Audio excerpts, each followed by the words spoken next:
Uh, it's a real joy to have with us Dr. Alka Ganesh once again.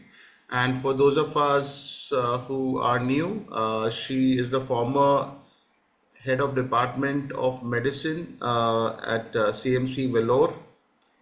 And she has been a geriatric consultant she's a geriatric consultant at GK and MH Coimbatore.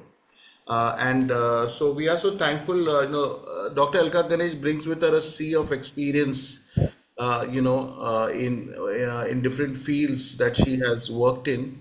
But we have definitely benefited so much, from some of our previous lectures we've had on seniors' health and their living.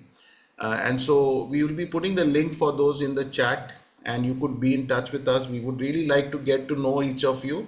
We consider our seniors our golden jewels, and so we are very happy to serve you in whatever way possible. And yeah, so stay in touch with us. We are all friends here. And over to now Dr. Alka Ganesh. She'll be speaking for a length of time, and then we will have a Q and A. Yeah. Okay. Yeah. Welcome, Dr. Alka. Very happy to serve you in whatever way possible. And yeah, can you begin here? Thank you very much. I have to apologize, Abhijit. Thank you so much. But I have to apologize for this poor lighting. And I did explain that. You can think of me as a voice from the wilderness, but I'm very much, very much here at the end of this technology thing. As I was explaining, my house is being painted and the lighting is not good. But let's forget all of that because I'm very, very excited and pleased to be able to talk to, I think it's 20 of you who in the middle of the day have found time to listen to what I'm going to share with you. And I do hope that we will have a discussion based on what I speak, because unless we all share what we are saying, because I'm not an oracle or something, and that I will hand down wisdom to you. I'm just like one of you, and my thoughts are what they are, and I would like to learn from you. So Abhijit was suggesting, we were discussing, what shall we talk about? And we have in the past, I think you have had a lot of talks on mental health, general health, family dynamics, etc. So many topics have been covered. And I suggested that we should think about a new way of thinking of old age, not new in terms of my perspective, but in general, in our society, in India, we still think of old age and retirement as something that we have to go through. It's a difficult period of our lives, and what is looming ahead is the end of the journey. And in a sense, it is a negative kind of approach. And I mean, that's perfectly understandable, because what do we see around us? People like us with gray hair who have retired are needing help physically, sometimes mentally. And those of us who don't need so much of help are very happy that, we're a lucky baby. And naturally, these kind of impressions that we may have about anything depends upon what we are used to. For example, like take food. Say in our country, if you eat food and you're from North India and you eat food which is cooked in mustard oil, you think that's life, that's the taste. And when you go to Kerala and it's coconut oil, and you say, oh, that's very different for me. So we are adjusted to the ambient environment in which we live. So coming back to old age, we are used to seeing older people as a certain type of part of the society. And yes, we have to go according to that. For example, when I was young and my mother was where I am now, she would say, if I said, Amma, I'm going to buy you a sari, she would say, whatever you do, don't let it be orange or red or the colors that you like. So I said, why not? She says, no, when you grow old, you must stick to a certain type of color. So you see, she was programmed that way, that you don't show off, you don't dress up when you're old. So that is because that's how older people are considered. So I want to suggest that perhaps we can bust this myth. And it's not a new thought, as I said, it's something which is gaining momentum all over the world. I think in one of my earlier talks, I did mention that the United Nations has put this decade from 2020 to 2030 as the decade of healthy aging. So we are getting from a very negative view of life, of sickness, ill health, dependency of old age, to now saying that need not be. We can be healthy. And some people have taken this a bit further and say, why just healthy? Why not more than healthy? Why can't this be a new stage of our lives and we can be not just healthy, but more than healthy? So, some people have termed this time as the third age. Third age, somewhere around 20, 23 years ago, there's a person called Laslet. He might have been taking a cue from our Indian thought, at least in the Hinduism. The cycle of life, what is being described, I'm sure all of you are familiar, is that we have the brahmacharya stage, which is from 0 to 25. You're a student, you're an adolescent, you have no other cares, but you have a duty to study and obey your parents, etc. And after that, you get married, and then it becomes grihastha, which is family life, parenting, doing your work, looking after. We are all familiar with that. And then after that comes retired life, which is vanaprastha. And that's about up to 75. And after that, you shouldn't be on this earth anymore. You should do sannyas. Okay, you must go into the forest, you must only meditate. So that's a kind of an extreme life which was thought of in those days. But today, these people, Laslet, as I said, are calling this the third age, slightly different, meaning that we have the childhood years, including adolescence, where we are growing, learning, getting ourselves into this world. And then we have the second age, which is adulthood, when we again get married and we get a job, a discipline, and then we retire. So after that second age, this has to be the third age. And the third age, they say, need not be on the heap. It can be a fantastic new beginning.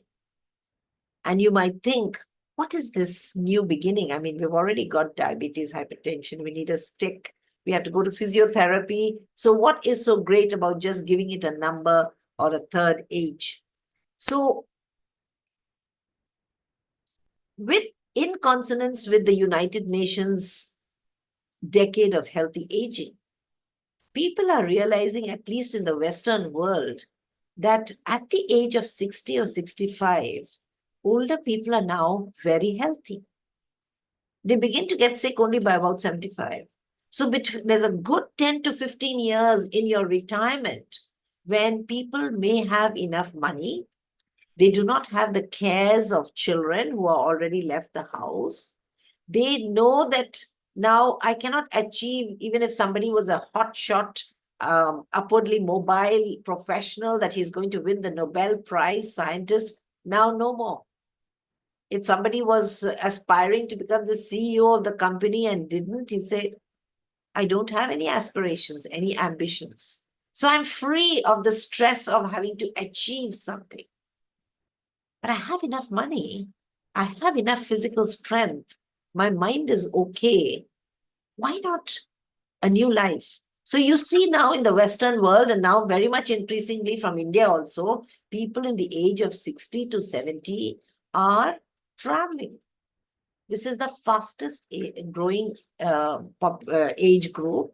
They are going all over the world and they are mixing with different people. They are writing books, usually about their life, and they are enjoying themselves. And people are looking at this and saying, what a wonderful concept. So you finished with your work, your responsibilities of caring for children. They don't really need you anymore. You can do what you like. Many people at this stage may focus on religion. That's fine. So I want to bring to you this concept, which is the third age. And how do we approach this third age? So there's a very famous chap called Ken Dykewald. I can't really pronounce his name, but Dychtwald.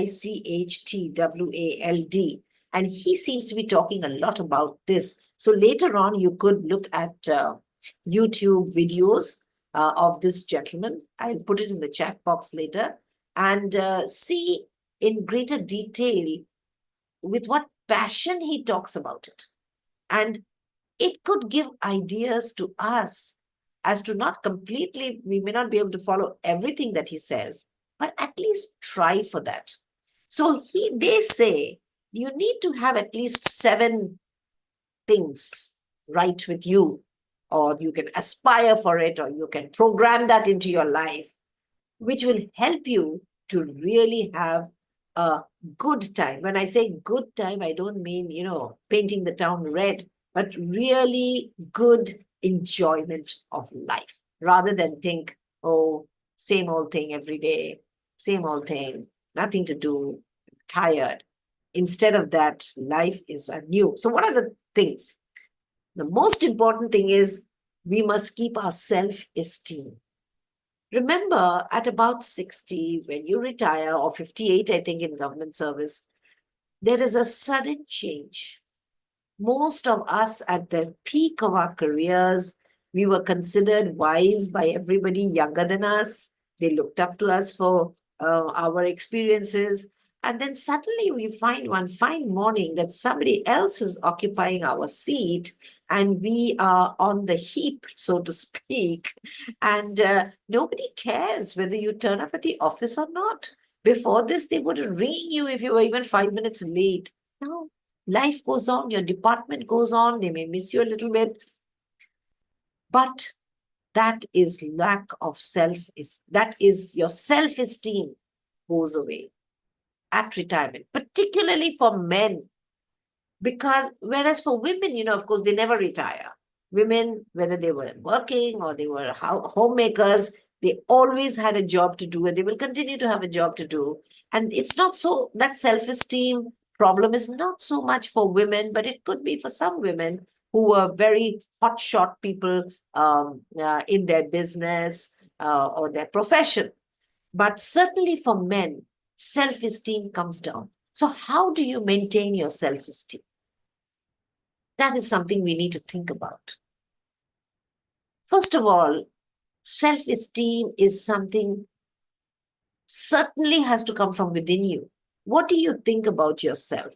So it's not that you must think very highly of yourself all the time, but you must get the cues from people around you and from what you think that you have done uh, in terms of good, the respect that you have got, the respect that you have for yourself. But this is a whole thing which needs nurturing. It doesn't mean that it has to start now at 60. It is something which we should have nurtured. So obviously we do many things in our lives which makes us disgusted with ourselves, or we feel an inferiority complex because, somebody else is better than you. Somebody else has got the higher post. All these things are there. But there is a, a clock within us. It's like an urge for survival which makes sure that no matter how low we come down in our self-esteem because of bad things that happen around us, we do tend to bounce up. Just like when you get a fever or a physical illness, um, your body defense mechanisms get you all right again. You may be down for a short time, but it gets you all right again. So all of us have that mechanism. Those who are very much affected, have not got that mechanism, do go into severe depression at the time of retirement. Is very common for men and for women also to go into depression because their whole life changes. The financial situation changes. They may have to give up the home in which they were in charge and have to go and live with their children and follow the advice and instructions of other people. So I just want to leave this bit at this point, but say that in order to enjoy the third age, one must have good self-esteem and knowing that all the things are stacked against you to lower your self-esteem. The second thing is you have to maintain fitness. If you're sick, if you have a disease, you must get medical help. You must ensure, even if you were not so obedient with the advice you were getting before, at least now you can start measuring your blood pressure and your diabetes and making sure that you're absolutely fit. If you don't have a disease, you're way ahead.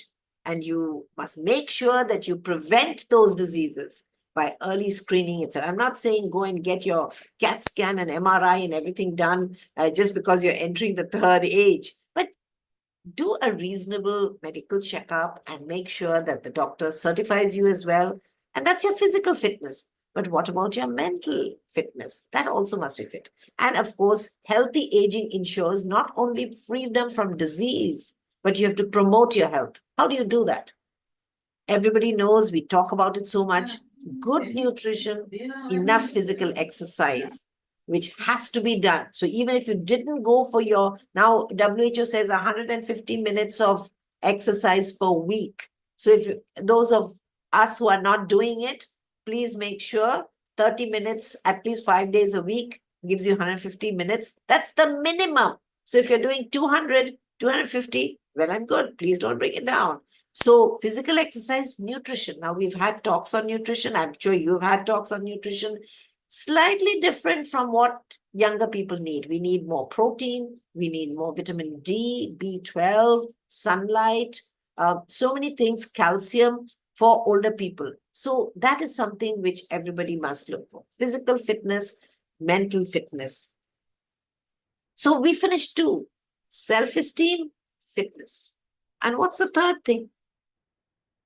Keep yourself busy. You know, when we say busy, we think of a bee which is buzzing around. And we think, what is this bee doing? Seems to be doing nothing. But actually, not just making a noise, it's doing something very important.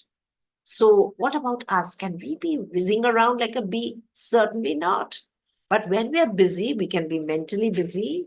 We can be, those who are fit can be physically busy. How do we do that? Because we all know that our energy level comes down as we grow older, both mental energy and physical energy. I feel tired doing simple things like cooking 2 dishes. I could do much more than that. But now I feel, oh my goodness, let me go and lie down and read my book. And it's quite all right. If you want to lie down at 11 o'clock, that's the whole idea. You couldn't do this when you were working. You couldn't lie down at 11 o'clock. But if you wish to, you can, but don't go to sleep. So keep busy. How do you do that?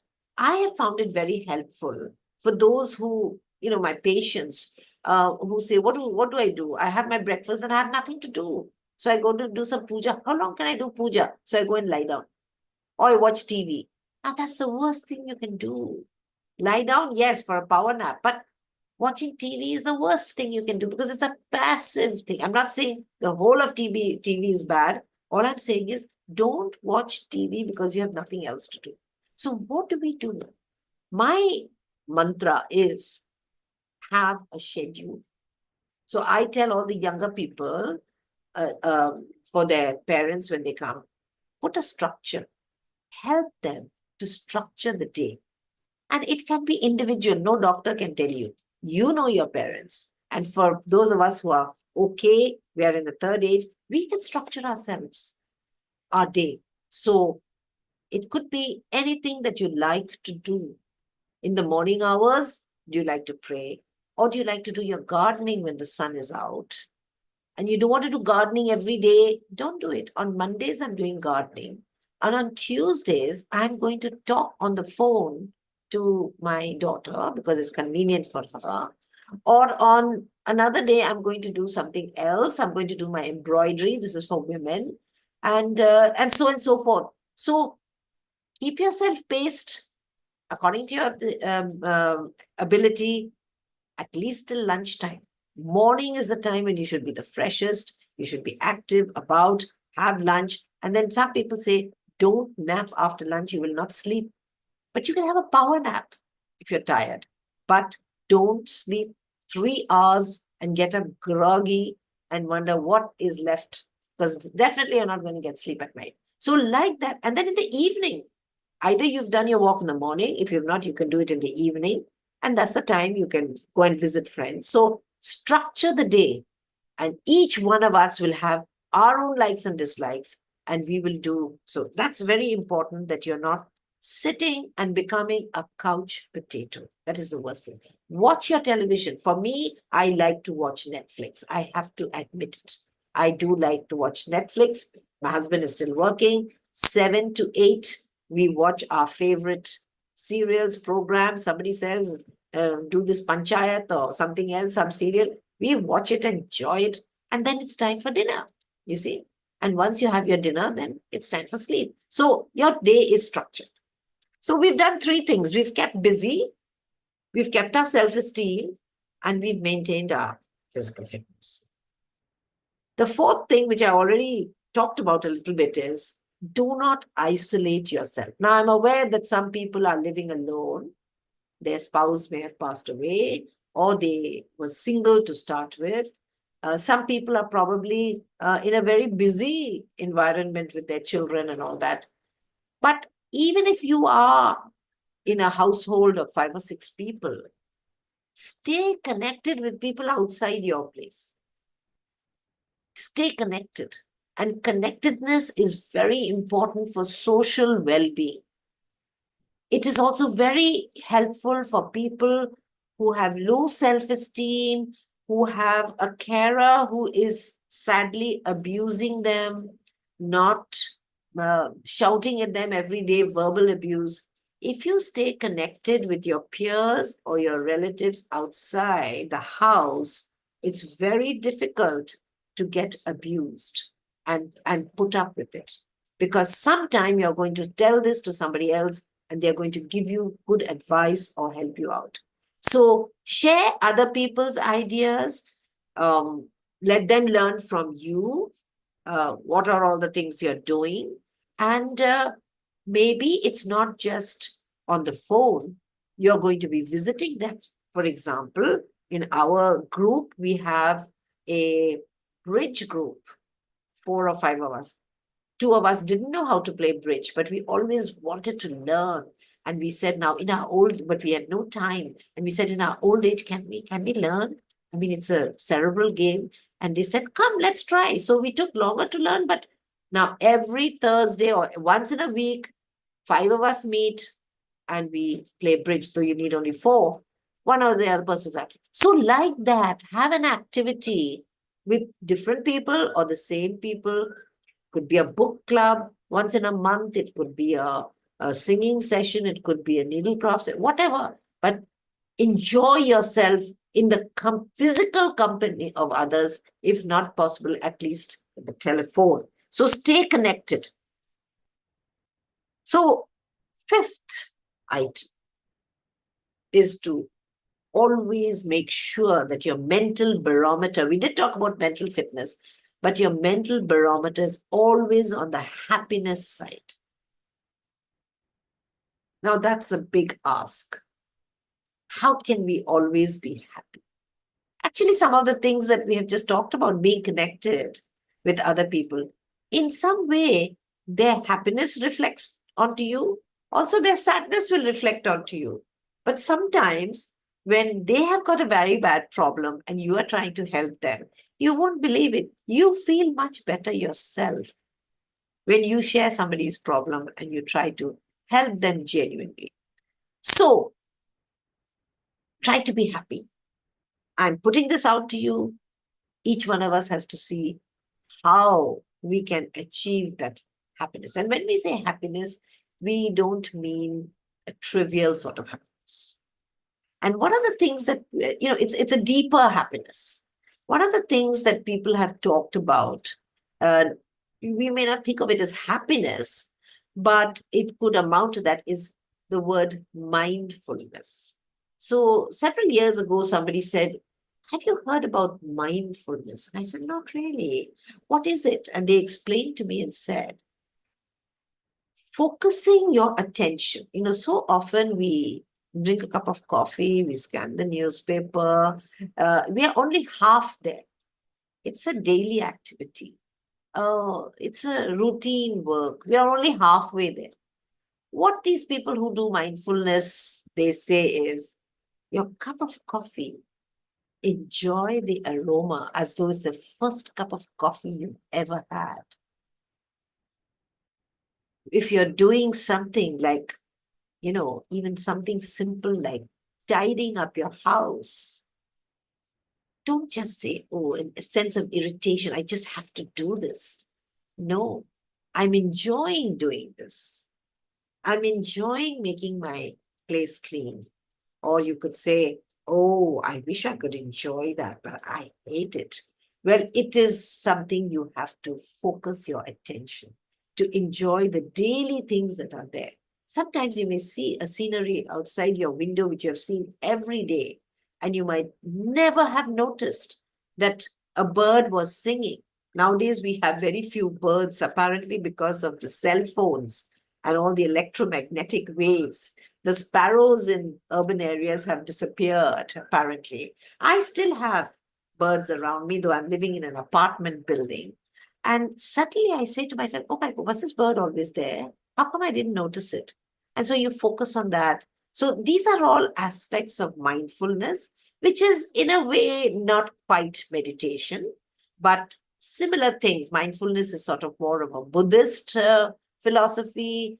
Meditation is more of a Hinduism philosophy, but they all amount to the same thing of focusing your mind uh, in one point, that's meditation, whereas in mindfulness, it is more attention to what is around us and appreciating the laws of nature. Sometimes I think to myself, my plants, I recently took to gardening, and it was frustrating in the beginning because everything that I planted died.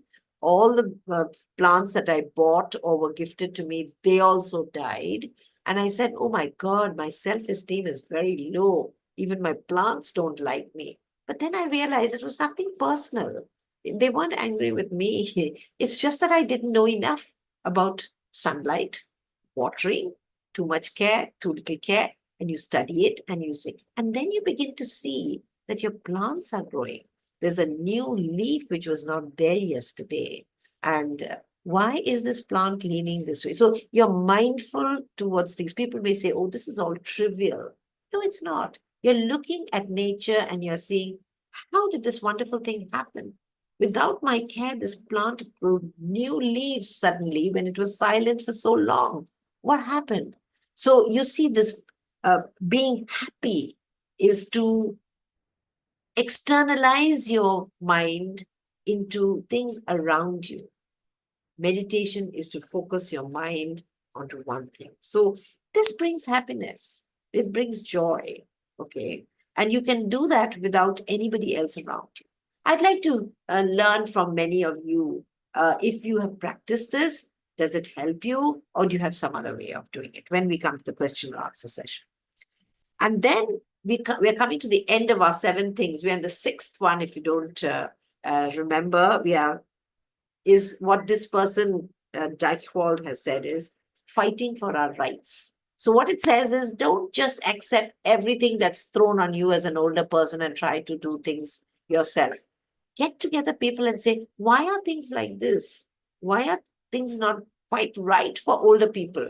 For example, why is the pavement outside my house my apartment building so uneven? It's not convenient for me. It's dangerous for me. I can't go for my walk. So you get together a few people and say, let's do something about it. Now, you may never succeed.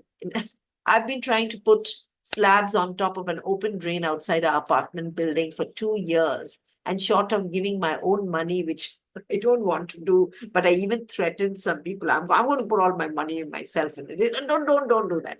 So it's still not done. So I'm just giving you an example of fight for your rights. And you can say, why is this place so far?